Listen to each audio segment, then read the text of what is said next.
It's time for RealAg Radio on Rural Radio Channel 147 on Sirius XM.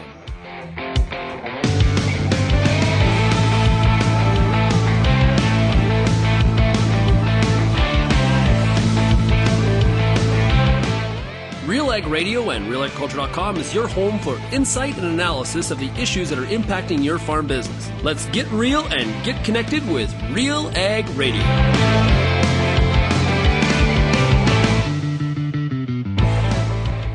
Welcome to RealAg Radio here on Rural Radio 147 at Sirius XM. Shaun Haney, your host here on this Friday edition of the show. Thanks so much, everybody, for making RealAg Radio and Rural Radio 147 a big part of your workday. Well, it's Friday. It's been a busy week. We've had an election. We had an announcement that Prime Minister Carney's going to be going to the White House next week. We got changes to the AgriStability deadline. We've got some new data on the economy. China-U.S. trade war. We got a lot to talk about. Hey, also, who's going to be the next ag minister? Lots to chat about with the panel today. Kelvin, Heppner, Lyndsey Smith of RealAgriculture will be with me, as well as Stuart Person from MNP. Now, if you have any feedback on today's program, we'd love to hear from you. Send me an email, shaney@realagriculture.com. Or, of course, you can always call that RealAg feedback line. The number is 855-776-6147. Let's not waste any time. I want to get to the panel. We got so many things to talk about. We got to get after it. We'll do that when we get back. You're listening to RealAg Radio, Rural Radio 147. Growing corn? With Envita, you can cut your nitrogen and maintain yield, or maintain nitrogen and increase yield. Envita takes nitrogen from the air and turns it into nitrogen for your corn. It provides a right place, right time source of nitrogen to maximize your yield. Farmers who use Envita see healthier plants, bigger cobs, and less tip back. Envita is guaranteed to add more bushels to every treated acre. Start growing with Envita. Visit azotic.com to learn more. That's AZOTIC.com. My name is Lyndsey Smith, and it is time for today's Product Spotlight. Joining me now is Jason Mann. He's the president of Genesis Fertilizers. Let's talk about how the Arctic Gateway route and Genesis Fertilizers, how working together is really helping to hedge Genesis Fertilizers against some of the trade uncertainty that's out there. If we come up with a supply chain that's outside of North America for our phosphate, presumably we would bypass this tariff threat, first of all. So, as far as supply chain, if we build our own supply chain, our own collaborating with Arctic Gateway Group to have facilities at the Port of Churchill that are dedicated to bringing in phosphate. Now we control our own supply chain. We're not reliant on another provider to get the product into Western Canada. Farmers can take that into their own hands, and we can purchase in advance, bring the product in ahead of the season, and make sure that we have the quantities we need when we need it. Where can people go if they've still got questions, or if they, of course, want to invest and become involved? Well, best is always go to the website, genesisfertilizers.com. And welcome back to RealAg Radio for the RealAg Issues panel. Let's bring in our panel. Up first, we got to do it first because it's her birthday. It's Lyndsey Smith coming out of Ottawa, Ontario. She has a smile on her face, but her heart is broken as her Senators were defeated last night by the mighty Toronto Maple Leafs. All right. That last part didn't have to necessarily go like that. It's a good news, bad news sandwich. Yeah. Oh, thank you for that. Yeah. Thanks, everyone. Yeah. 35 again for the 11th time or something like that. So yeah, it's going well. And I got some gifts this morning. The coffee's been delightful. But yes, if the Sens could have forced a Game 7, that would have been sort of the best outcome. But one of these days I'll talk to Kelvin again. But it won't be now. So yeah. It may not be his birthday, but he's got a smile on his face from ear to ear. It's almost like the entire country last night had chicken for dinner. Kelvin Heppner coming out of Altona, Manitoba. Kelvin, how are you? Doing well here, Shaun, and yes, happy birthday, Lyndsey. We may not; it'll be awkward if we're not on speaking terms for the next hour here. But yeah, happy birthday! You get to celebrate with William Nylander, who also celebrated his birthday yesterday. Well, okay, I'll allow it if you want. Yeah. Okay. What else? But now the Leafs run into an assist yesterday. Yeah, he did. He played well. And but also now, Kelvin, they run into the Panthers. That's the other Tkachuk. Yeah, the other Tkachuk. The other Tkachuk and that old nemesis from the Boston Bruins that went to Florida at the deadline too. So Chris said to me this morning, Florida in 3. And I was like, I don't think that's how that works. Okay, also joining us here today, we just got a happy bunch here today because we've got Stuart Person from MNP. Of course, he's of Edmonton, Alberta, and the Oilers defeated the Kings 6-4 to just after game 2, just took over and swept the series. Stuart, how are we doing? Yep. Very good. Thanks for having me, Shaun. Happy birthday, Lyndsey. 4th year in a row. One of my colleagues told me last night after the game, I think LA's strategy next year should be to not play the Oilers in the first round. Is it 4 years in a row they've beat them? Yep. Wow. Yep. Keepers. I didn't actually. I thought LA had won one of those series. Wow. Okay, 4 years. That's tough to be a Kings fan then. Yeah. It's gotta suck. Will Ferrell's got to pick up his fan game there for sure. So, Lyndsey, what does one do on her birthday? Are you a birthday person, or are you like a birthday weekend? Has this been a birthday week? Oh, goodness, no. I am a birthday person. I am not a birthday week. You'll note I'm here at work. I don't take the day off. We will have a bonfire later. Hopefully the rain stays away long enough. And that's about it. I just love hearing from everybody. And a lot of messages. It's nice to hear from people I haven't heard from in a while. I will say the present that I got was that we droned on some fertilizer yesterday, and then it rained. Basically the perfect amount of rain after the fertilizer went on. So Mother Nature loves me. A little birdie had told me that you had a bet with Ken Kura. Oh, cripes. Do we really have to talk about that now? Yeah, we do. So you had a bet with Ken Kura, who works with BSF, a great friend of RealAgriculture. Kenny, a big Leafs fan. Mm-hmm. And you lost your bet. So what do you got to do? I did. So I'll also note that Rob Miller, Ken's colleague, emailed me early this morning and said, so will today be the day that you are wearing a Leafs jersey on the issues panel? Today is not that day because there is no way that I own one of these things, and I will not be purchasing one. So I believe Kenny plans on sending me his Nyes jersey once they're done their run. So I should have it in a couple weeks. Right, Kelvin? See what you did. Mm-hmm. Yeah. Couple. Thanks. You're a writer. You know the word couple can range from 2 to 10, maybe 12. I don't think it's going to be that Stuart, long. A guy that won last night, Kelvin's quite feisty, Stuart. Hey, don't put Parade is back on in Toronto. There you go. Don't put your yield at risk. Put your trust in proven solutions. Anvil Nitrogen Stabilizer, Super U Premium Fertilizer, and Tribune Nitrogen Stabilizer from Koch Agronomic Services. These products offer higher active ingredient concentrations that honestly imitator brands just can't match. See the difference at defendyourn.ca. Okay, well, let's get to some of the issues of the week. Lots happened. I guess we have a situation where we have the election completed. But before we get to the election, Lyndsey, we had some sad news this week. Former Ag Minister Charlie Mayer passed away, and you had a connection to the family. Mm-hmm, absolutely. And you know what? It has been lovely this week to hear from so many people who have personal stories of Charlie Mayer, the impact that he had on, their careers, on their political careers, on, he sat on many boards. But some people know this. Charlie's daughter Cheryl and I worked together years ago at Issues Inc. And through that connection, I ended up actually house sitting and horse sitting, kitty sitting for Charlie for a little while. Because Charlie, of course, after he retired, he never really did retire. He served on a lot of boards and he traveled a lot. But he had a couple horses and a lot of cats and houseplants. And so, I would take care of the place out in St. Francis Xavier. And in that time, just had such an amazing experience in learning from this man, in hearing the stories of being in Parliament and being in government.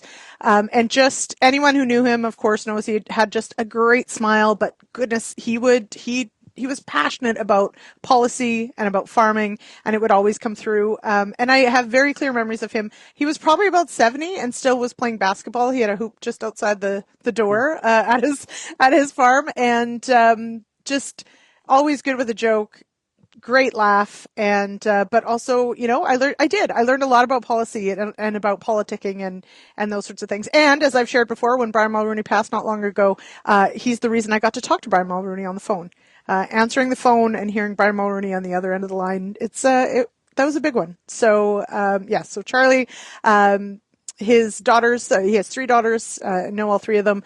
And so it's been lovely to hear from so many people sharing their memories of Charlie Mayer. Yeah. Very well put. Very well put. Okay. Election. Stuart, what's your reaction? What do you think? I think overall it was not surprising, I guess, given what we saw in the polling leading up. If you would said this was going to happen 3 months ago, then we would say it would be very surprising. I don't know. I think there's just a number of factors that seem to have weighed in here, whether it was comments from the United States government, whether it was different issues that were able to pop up and I don't know if it confused voters or scared voters or whatnot, but it sure changed a lot of people's minds in a hurry. And the difficult part, I think, when you look at this is, the track record that was there for this government that's been returned wasn't very good. And yet it seems like the electorate put him back in there. So I think it's definitely caused a lot of negative reaction in Western Canada.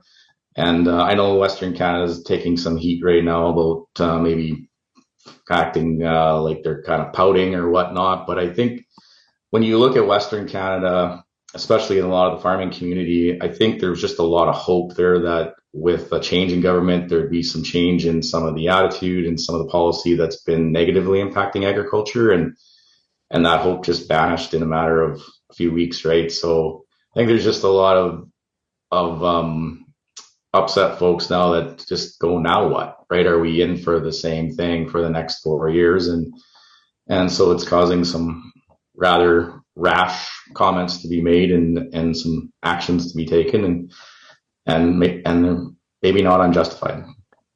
Kelvin, is there a chance that Carney surprises the doubters and follows through on some of the promises like resource development that he had really talked about during the campaign? Or is that, as Stuart says, is that doubt justified?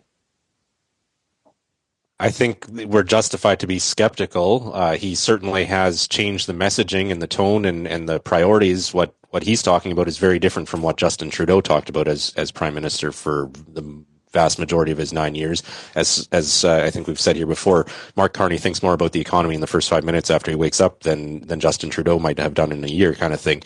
And I think Carney does realize the seriousness of the situation. Again, this morning he talked about how he put his name into this. He ran to be Prime Minister, or the leader of the Liberal Party and Prime Minister, not because he wants to be someone, but because he wants to do big things, he said. That's the quote that he uses, paraphrasing what he said this morning. And so at least the talk right now is signaling that there will be a pivot. I again think we're quite justified in being skeptical because all the advisors around him, the cabinet, a lot of the people, the infrastructure, the system behind him, the party, it's still the same. And so until they prove it differently, I think we're quite justified in thinking along the lines of what Stuart's talking about. Hey, Lyndsey, the king is going to give the throne speech. Great. Anyway, moving That's on. A big deal. No, okay, it is actually, yeah. I think the Queen did it in like the 60s or something. Right, and so this is a shift certainly, in that we know Carney was the governor of the Bank of England as well, way back in the day. So I guess he's got some connections. I suppose for those who love the royal family and our constitutional monarchy, that's super cool. I kind of don't get it, but cool, whatevs. I don't know if this helps or hinders his cause as far as those who are sort of like, hey, he's, a banker and he's just more of the same. He's just a boring Justin Trudeau. Like those are like, I don't know if having the king come down really helps his cause, but it'll make a lot of Canadians really pleased. You know who it does sell well with? I'm going to draw. I'm going to put some pieces together here of this puzzle. It sells very well on Fox, who is very pro-monarchy, and it shows up very well, I think, at the White House. But also, does Carney know that there is Canadian media? Because I feel like he's been so focused on American media. I don't know if he had his first press conference today. So after talking to BBC and others already, so it is a move to demonstrate Canada's sovereignty, that Canada is part of the Commonwealth and that the King is ultimately our head of states, even if our system doesn't actually, in reality, we don't really reflect that day to day. But normally the Governor General reads the throne speech, and she is, or he, whoever it is the King's or Queen's representative in Canada. And so to have the King actually come do it, there was some interesting questions, though, especially I believe it was from the French media, the Quebec media this morning, as to how does having a monarch from Britain come read our throne speech demonstrate Canada's sovereignty, which that's the mental exercise as well to think of that. But I guess it's sovereignty from the U.S. as what they're trying to demonstrate. And like Shaun, I think you're connecting great. It makes a lot of sense to connect those dots, Shaun. Okay, we're going to take a break. We've got more of the Real Ag Issues panel coming up. We're going to talk about Prime Minister Carney. He is going to be visiting the White House on Tuesday.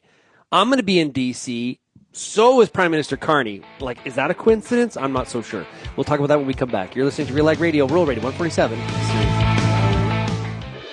If you grow soy or edible beans in Ontario, you know that Sclerotinia white mold is no joke. Yield loss can be devastating, and timing fungicides can be complicated. But did you know there's a new seed treatment that can help mitigate yield loss? Start the year off with your best foot forward against disease. Ask your seed supplier or local Agrimart group to pre-treat your beans with Heads Up. Part of a complete white mold management plan, ask your seed dealer about Heads Up today or visit headsupst.com. Get all the information you need to keep your pulse crop healthy and profitable with the Pulse School on RealAgriculture.com.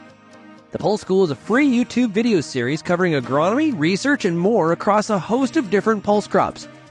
It's also available as an audio podcast wherever you download or stream your favorite podcast. Check us out on YouTube or visit RealAgriculture.com. The Pulse School, brought to you by BSF Canada.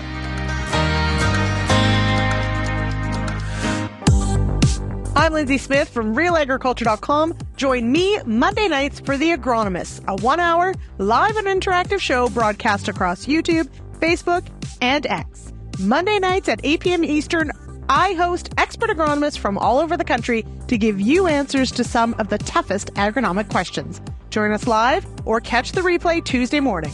That's The Agronomist with me, Lyndsey Smith, Monday nights live at 8 p.m. Eastern.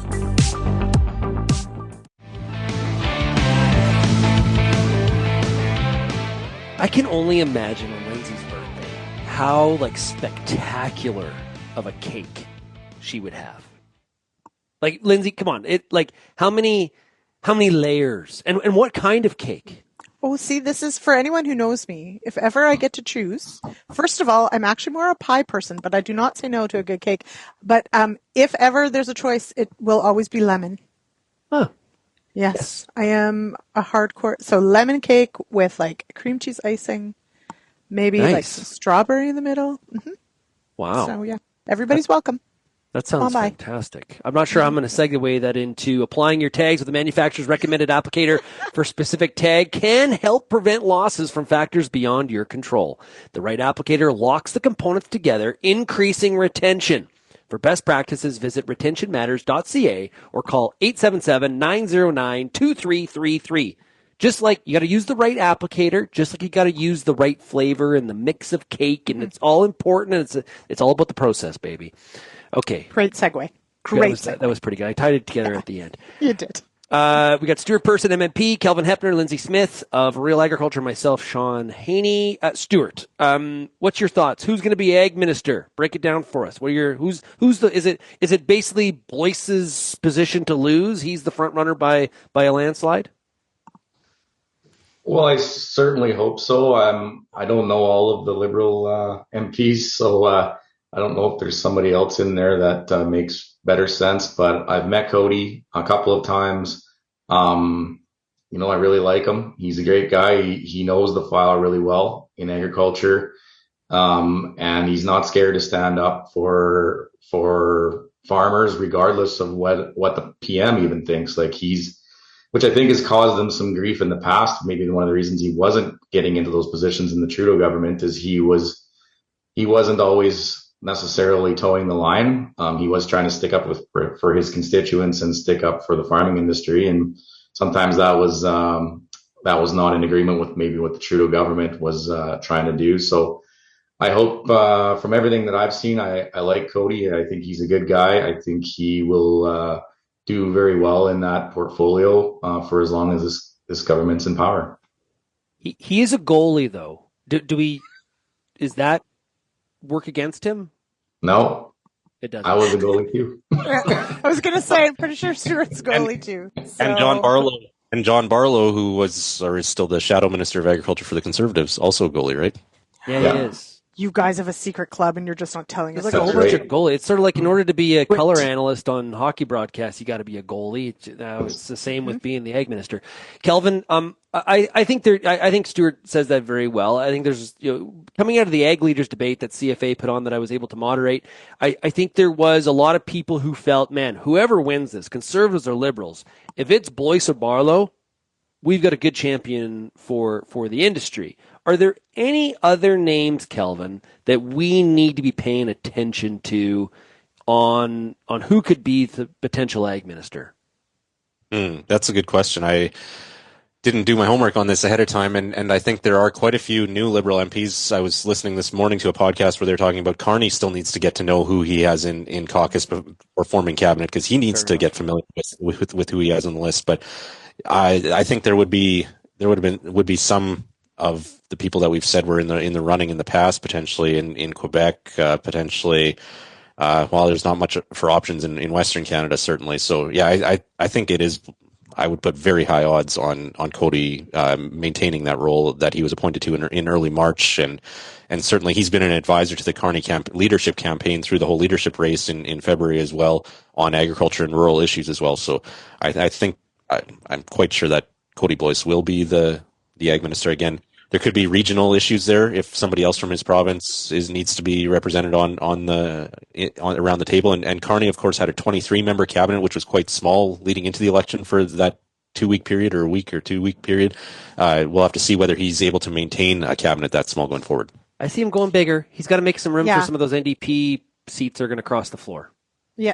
Oh, yeah. Well, that is one of the options. I think I've heard somewhere around 30, so larger, and a commitment to gender parity. So that is also a question: is where do some of those female cabinet ministers fit into the mix as well? And I'll put it this way too: USDA Secretary Rollins, a lawyer, Boyce, lawyer. They've got some common ground there. Matchup. Yeah. Yep. So I think it'd be a good move.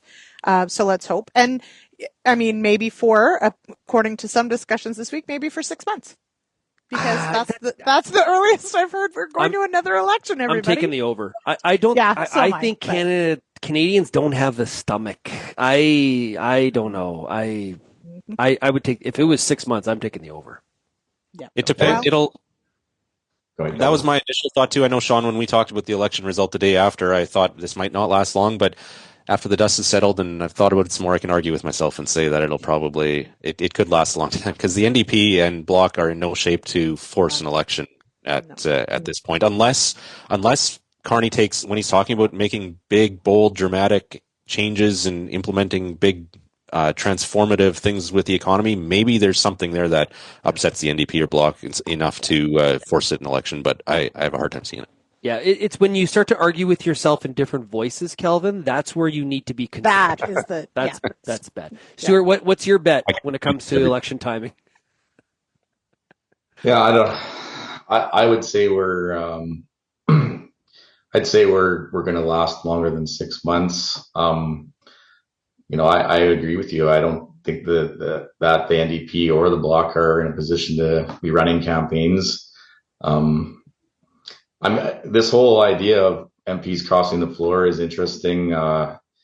That's always worked out poorly in the past. And, in provincial politics, I think it happened in Saskatchewan way back, like 20 years ago, where the Liberal MPs, all 2 or 3 of them they had, walked over to the NDP and formed a majority, and we haven't. I don't know if we've had a Liberal MLA since. So it didn't work out so well for the party because I think a lot of people went, "What did I vote for?" I didn't vote for that, right? So, and I think that's the danger that the NDP has is it's one thing to have a coalition, it's another thing to walk across and join the other party. So. Well, I think there's questions there. Do I have aspirations to be the NDP leader? So that's going to be a factor as an individual. But two, what am I getting out of this for myself and my riding? And if I can negotiate a way into cabinet, now if I'm going to just be a backbencher, that's a different story. And so there's a leverage here. Like, and are you the last person that has to cross? Are you the first person? Are you going in a bundle? I wouldn't be surprised if those talks are very stiff behind. Is there any truth to this? I read something that Elizabeth May was wanted to be the speaker. Is there any truth to that story, or was that just? That's it's like going to be a whole TV show. I think we'll have more people watching the question period than ever before. Kelvin, go ahead. She did say she'd be willing to enter a contest for the speaker role if the opportunity arose, and that is an interesting scenario because Greg Fergus, who is currently the speaker, is a Liberal, and if the Liberals need the votes, I don't know whether they make it. I need to dive into the process there as to what's required to change the speaker at this point, that kind of thing. But yeah, it's something that could happen. And we did also hear this morning that the Conservatives have found a volunteer to step down to allow Poilievre to run in a by-election in Calgary in, let me pull up the riding name here. What was it? Battleford. Crowfoot, yeah. Yeah, Damien Carrick has announced that he will resign his seat to allow Poilievre to run in that riding so that he can get back into the House of Commons and resume the title of Leader of the Official Opposition.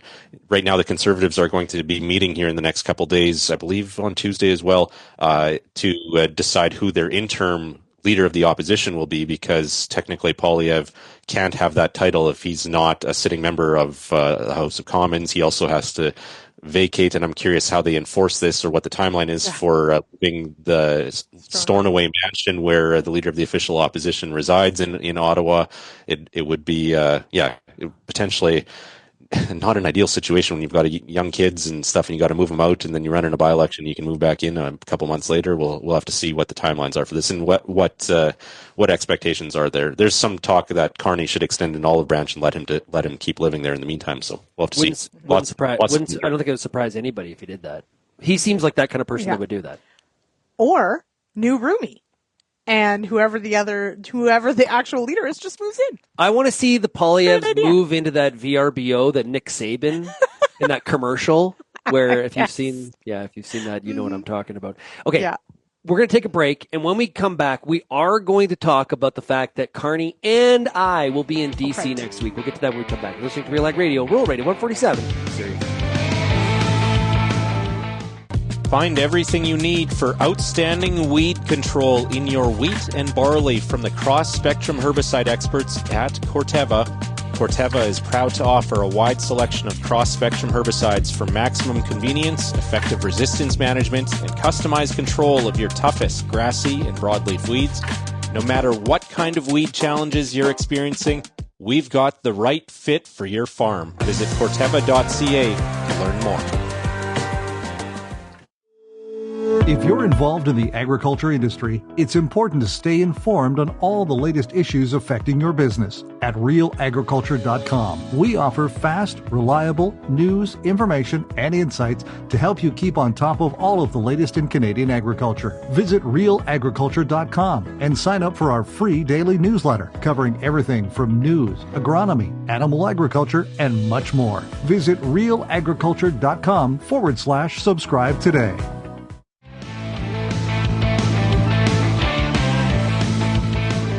Commercial breaks are very interesting. Very interesting. Okay, the segment's brought to you by Ag Expert. Deep in the fields and deep in the data to back up your decisions on the farm. You can get started at agexpert.ca. Really appreciate FCC Ag Expert for supporting Real Ag Radio. Okay, Let's, DC, we got to talk about my trip to DC. So I have never been to Washington, DC before, which hard to believe in all of my conference travels, but I have not. And I'm going to be there next week for the National Association of Farm Broadcasters Washington Week meeting. Looking forward to that. Going to put some of the content on this show. But also, Lyndsey, Prime Minister Carney is going to the White House on Tuesday. Going to be talking to President Trump and a number of other individuals in cabinet. For you, what would you say is a good outcome out of that meeting? Whether or not you're there, which is the first one. I'm going to guess you're not going to make it, but that would be an excellent outcome. I really hope you guys do have a chance to grab a coffee or a Timbit or something. Maybe I'll see him at the Nats game. I'm going to be at the Nats game on Tuesday night. So, okay. I think you should be letting his people know. And you guys could hang out. Anyway, what's a good outcome? Well, I think there's a range here, right? We could have... Honestly, I would be very happy if we end up with a polite, kind of boring, which is on brand for Carney, meet and greet kind of thing that really just goes well. We don't need him getting Zelensky. We don't need any sort of disagreement, especially in front of cameras, etc. Do we have high hopes that this is a huge... turning point for the entire tariff regime? I don't think that we should be hoping that high. So I just think a good meeting would be that, it goes well, that Trump says it goes well, that Carney says it goes well, and that then they meet again. To me, they really do have to build a relationship. And so boring would be good. Let's put it that way. Yeah, that's exactly what I said this morning on RFD TV when I was on the Market Day Report. The bad case scenario in my mind would be he gets Zelensky'd. That is what, and I am sure they are smart enough to be aware of that and have planned for that and trying to keep this thing on the rails. I wonder, Kelvin, if we're probably a lot of Canadians are probably thinking they're going to talk about trade and USMCA and things like that, or CUSMA. I wonder if they're not going to talk more about China. I wonder if that doesn't take up more of the discussion points. Yeah, certainly, and that's something where Canada can align closely with the U.S. on sure, in agriculture, we don't necessarily want that in every sector, and there's a lot of risk there, but I think in the long term, it's kind of inevitable that Canada moves in that direction if the U.S. continues to, and yeah, that would be something where I think Carney would have some things in common that he could offer to Trump, say, we're doing this already and we'll continue to do this, we'll focus more on this, that kind of thing. And yeah, I agree.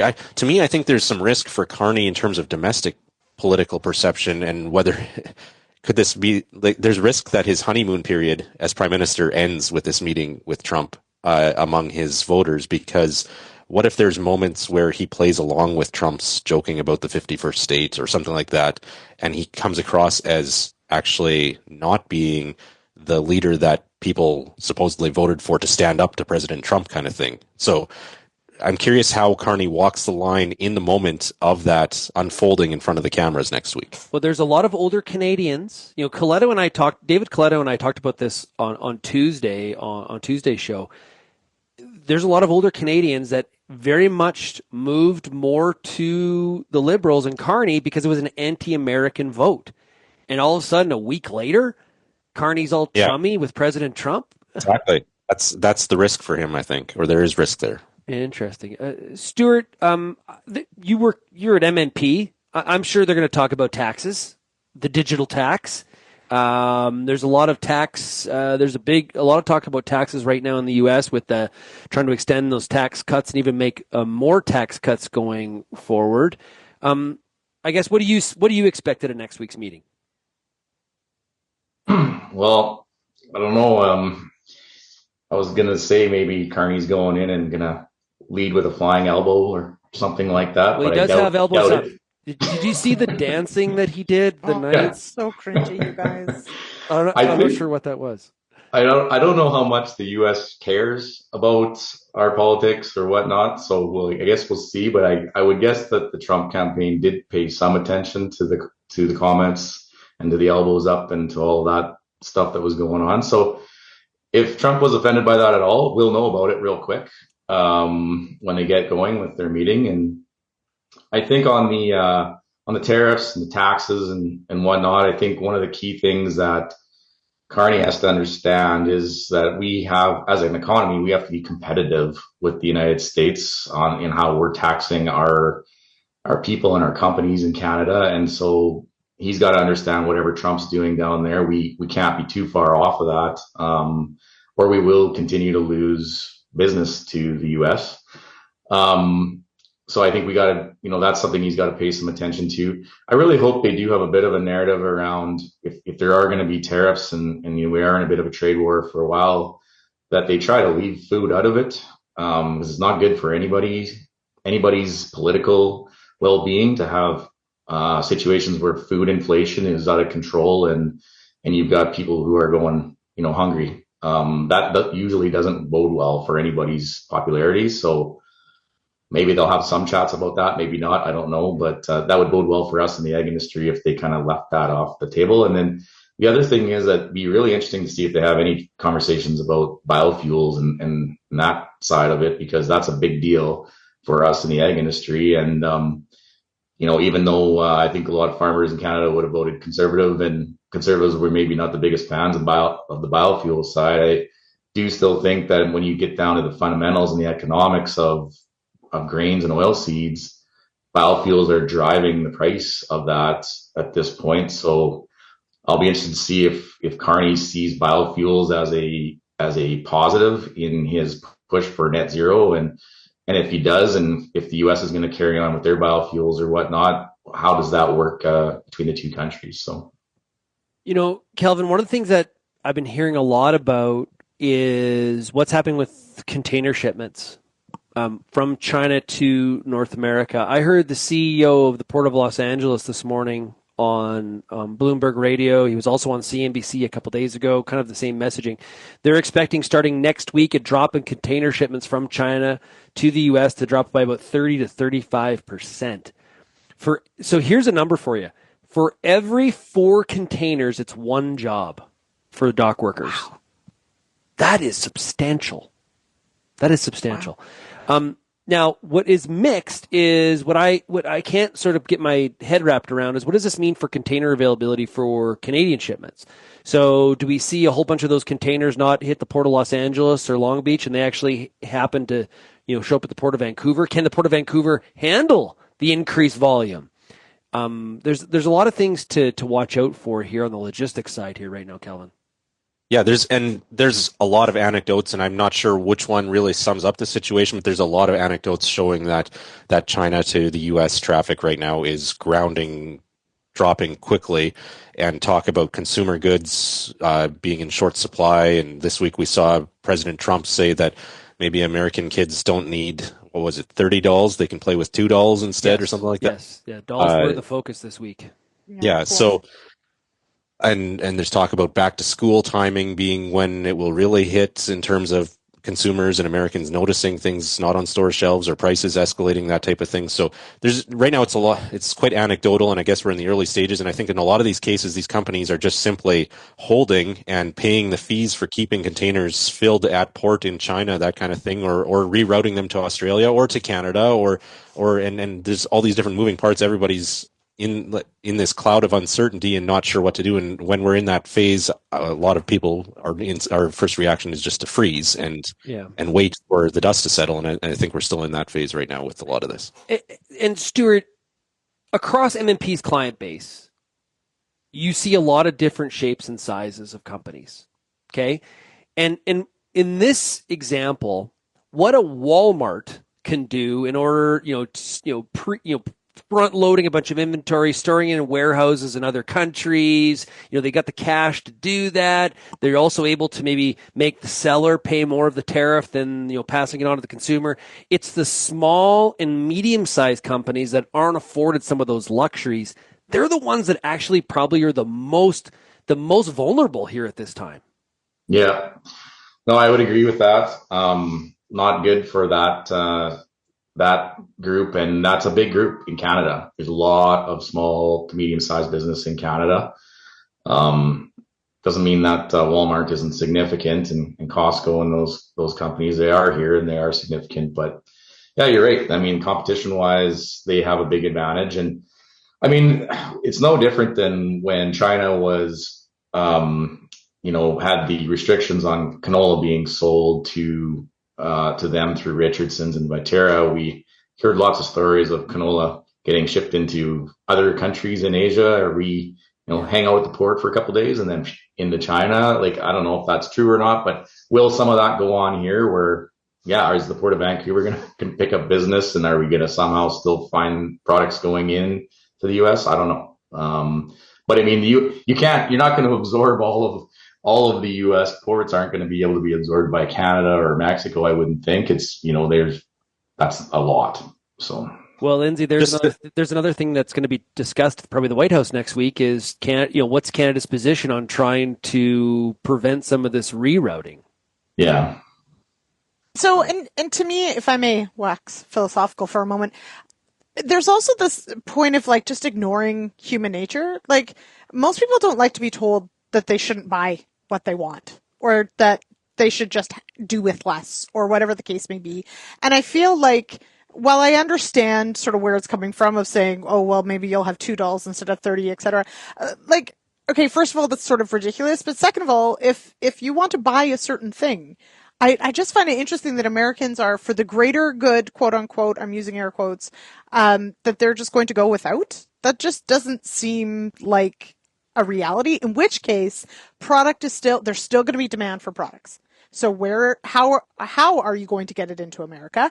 Because people still want it. So it brings up a very interesting question for Mexico and for Canada as to how much pressure, if this is all part of, the Trump administration's grand plan of bringing manufacturing back to America, you have to keep product out somehow. So, and I'm just going to state now, and Stuart talks about this as well, product will move. It's just going to cost more. It's going to be less efficient. It's going to be slower, and it's just going to cost more. So we've just created, by putting up artificial boundaries and interrupting working trade flow, you just add cost and inefficiency. So that's the bottom line. Hey, with volatile markets and rising costs, now is your chance to be a part of the solution. It's time to secure your future with Genesis Fertilizers. Gain control and ensure access to locally produced nitrogen. Act now to protect your farm's future for generations. Visit genesisfertilizers.com to learn more. We've got more coming up here on RealAg Radio right after this. Right now, people in agriculture and food are facing challenges that can feel overwhelming. If you need to talk, access the National Farm Crisis Line at 1-866-FARMS-01. That's 1-866-327-6701. It's 24/7 confidential help when you need it. Farm Credit Canada also has tools to support your long-term mental health. Learn more and access the crisis line at fcc.ca/wellness. The Canola School on RealAgriculture.com is your one-stop shop for everything a canola grower needs. Check out our free video series on YouTube for all the latest in canola agronomy, research, marketing, and more. Don't have time to watch? Download the podcast version of the Canola School on RealAgriculture.com or anywhere you download your podcasts. Stay on top of all things canola with the Canola School on RealAgriculture.com, brought to you by BASF and Invigor Hybrid Canola.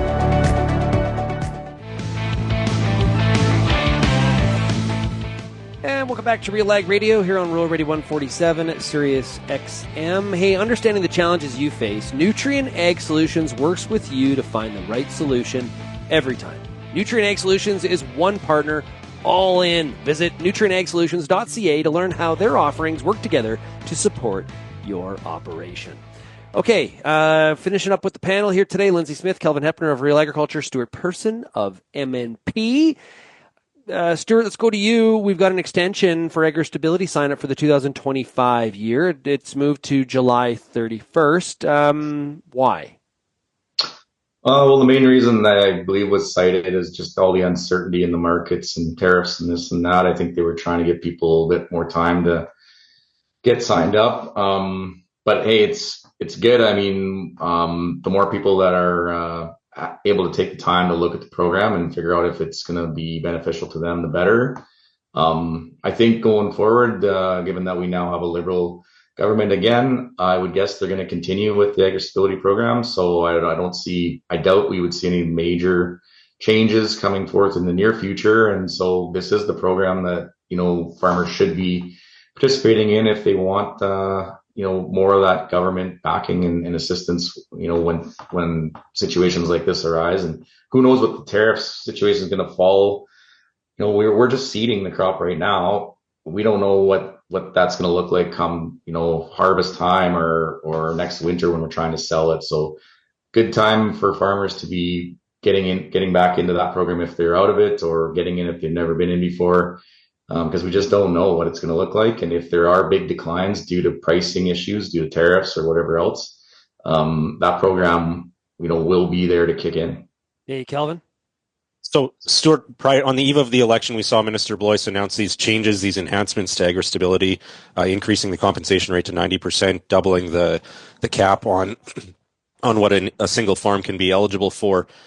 We've seen the Manitoba government, I believe BC has already implemented these changes. We've seen Manitoba speak in favor of it and put the money up. Saskatchewan spoke negatively about the announcement, the timing, the process of it, but hasn't spoken negatively about actually making those changes. How quickly do you think we could see the provinces sign on to have these enhancements that were proposed by Blois take effect? Or do you see that happening here in the next couple of weeks?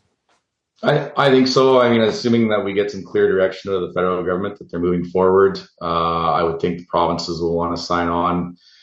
I'm guessing the Saskatchewan's negative reaction was probably some partisan politics involved in that. That's behind us now by the looks of it. So let's get going on this. This is good. I think that's been one of the problems with AgriStability is it's not that it's a terrible program. It's just been somewhat underfunded. So when you do trigger, it just doesn't feel like you're getting as much as you'd like.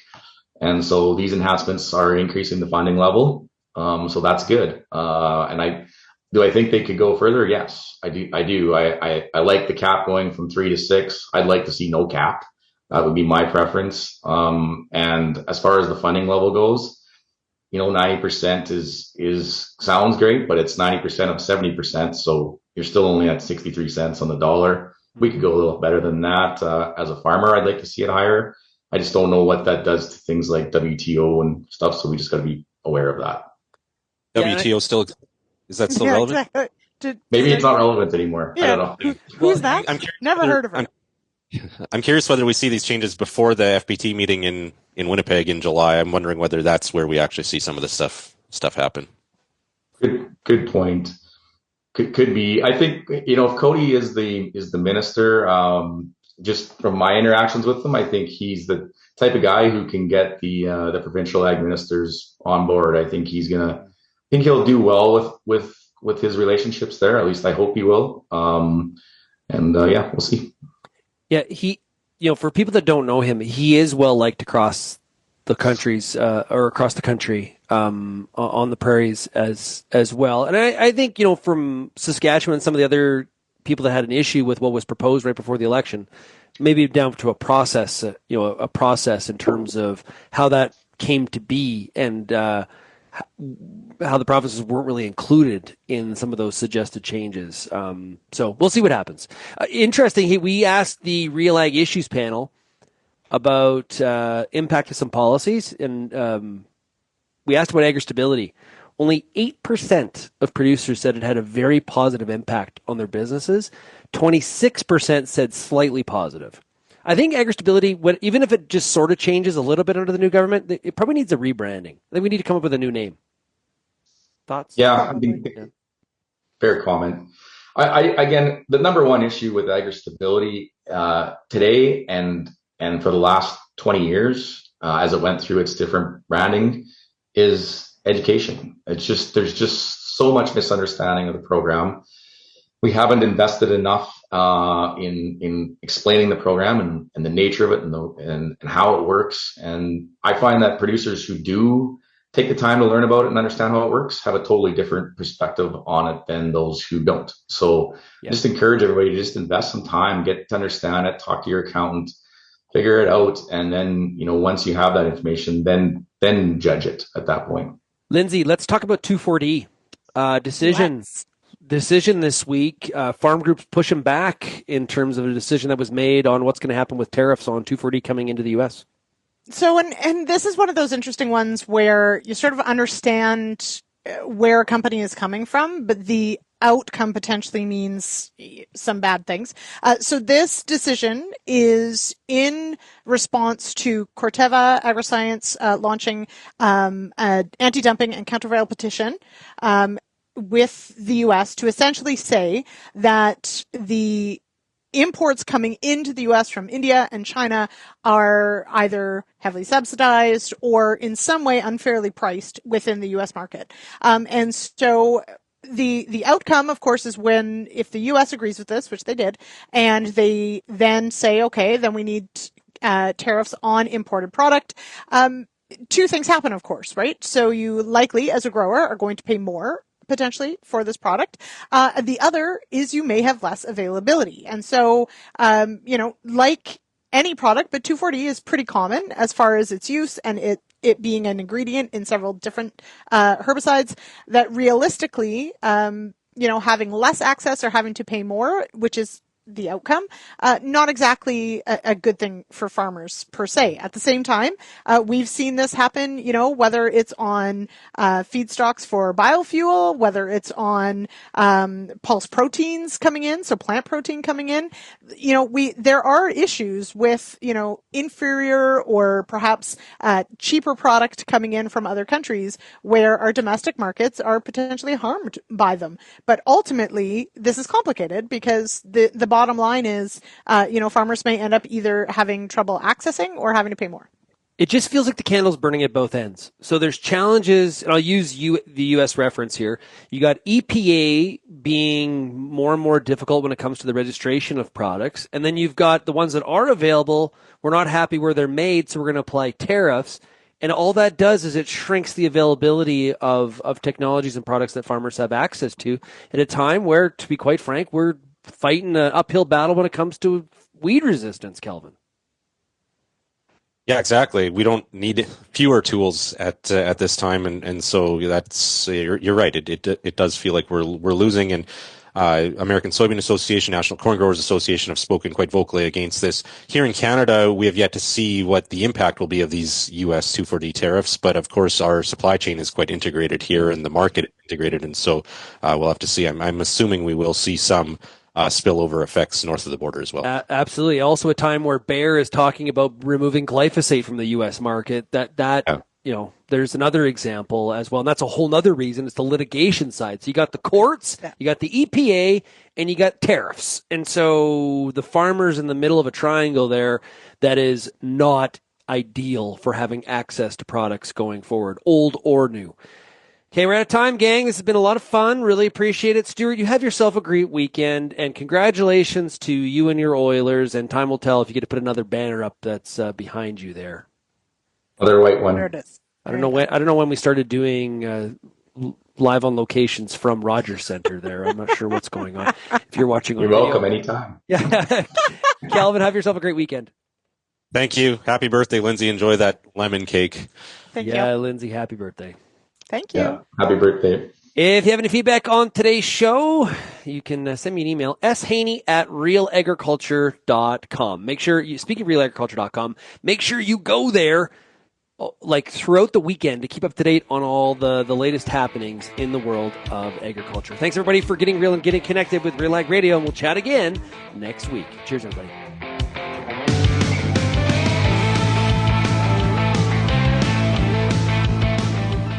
And welcome to the bonus.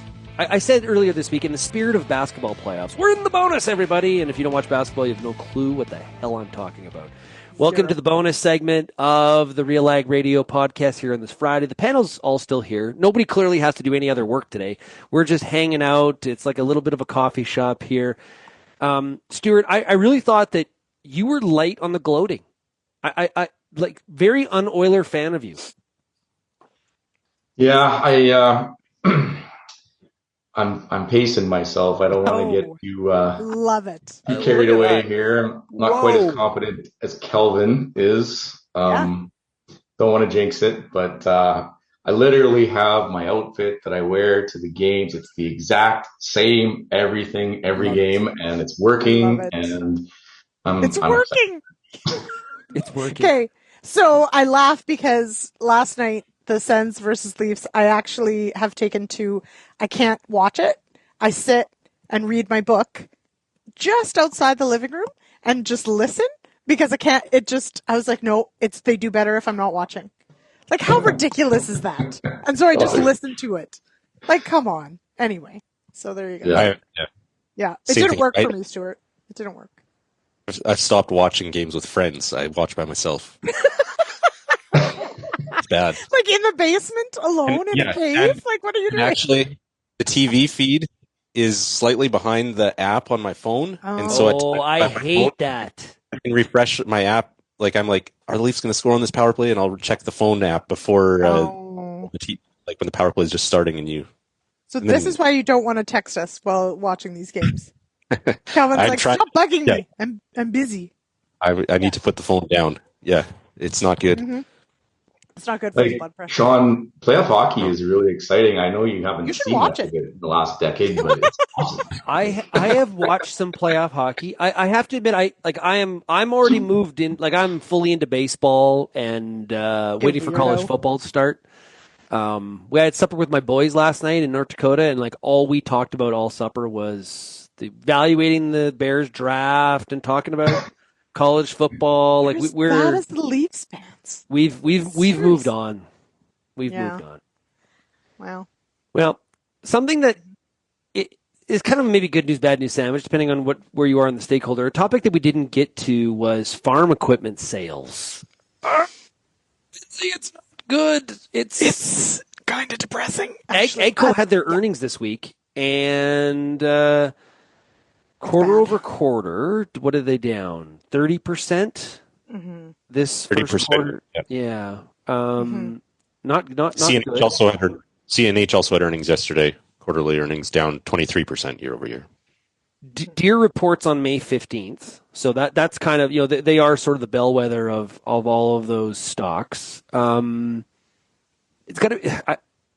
What's interesting is the stock prices have not fallen to any sort of extent that the revenue have.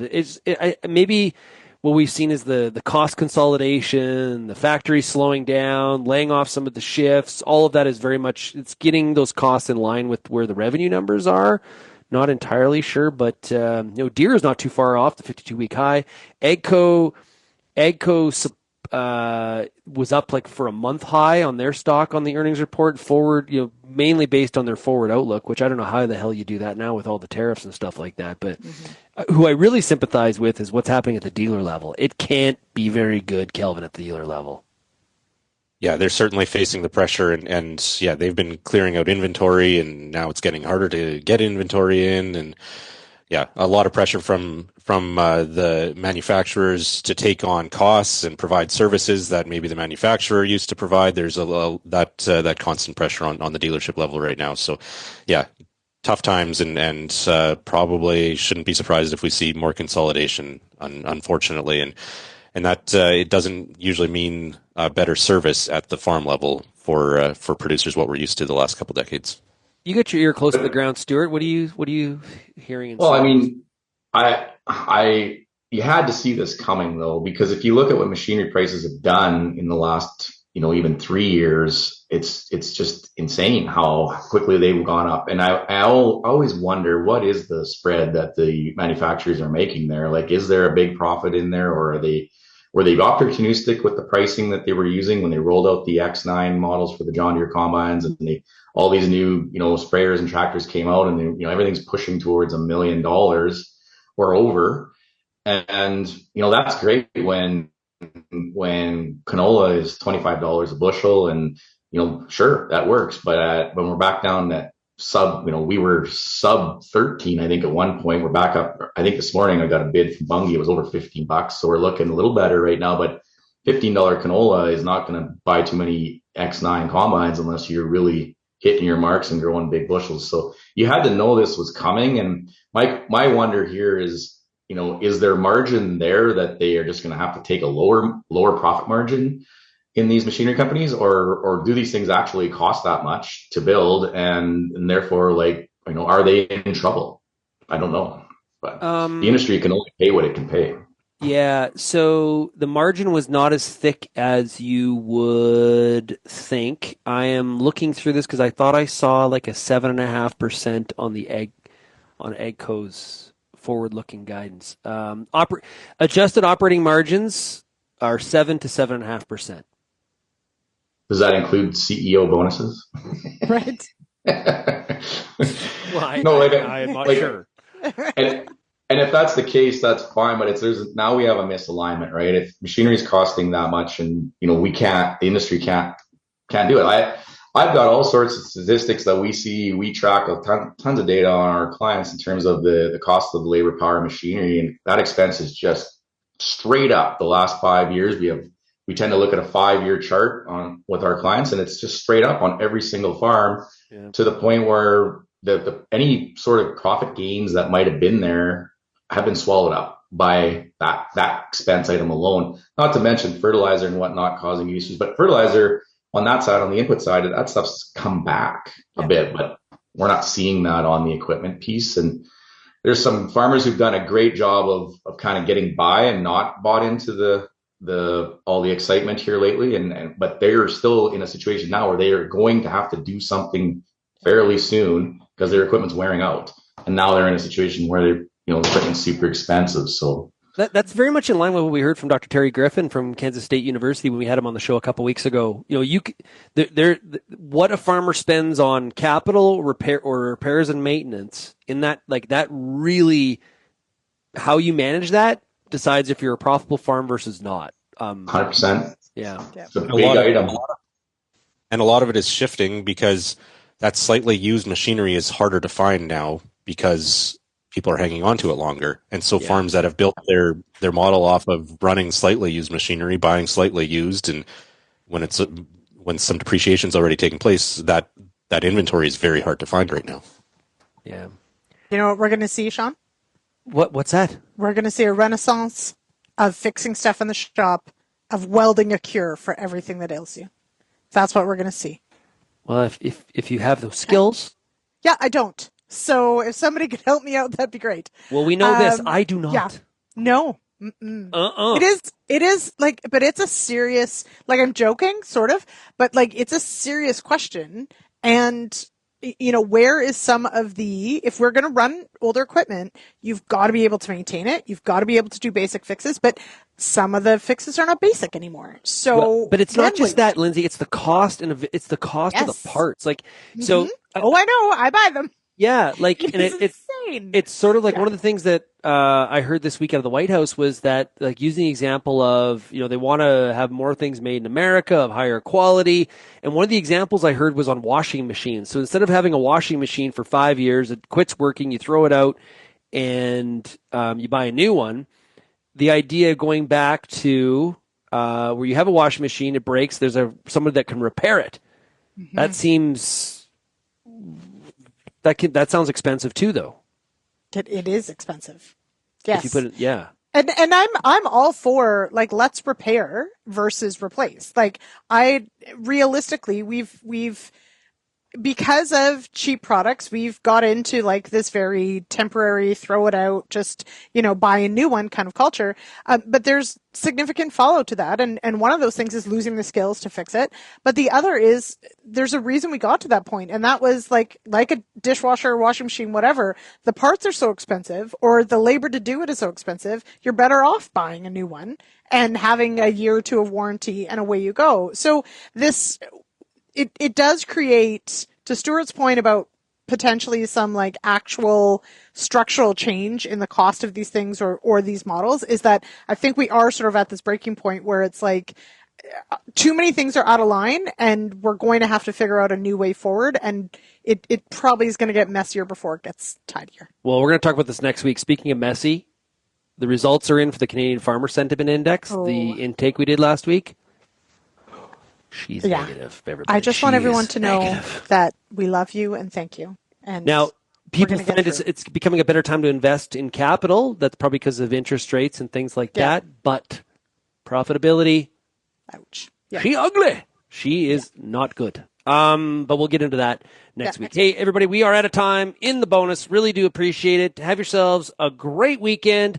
Stay out of trouble. Have some cake for Lyndsey, and we'll talk to you again next week.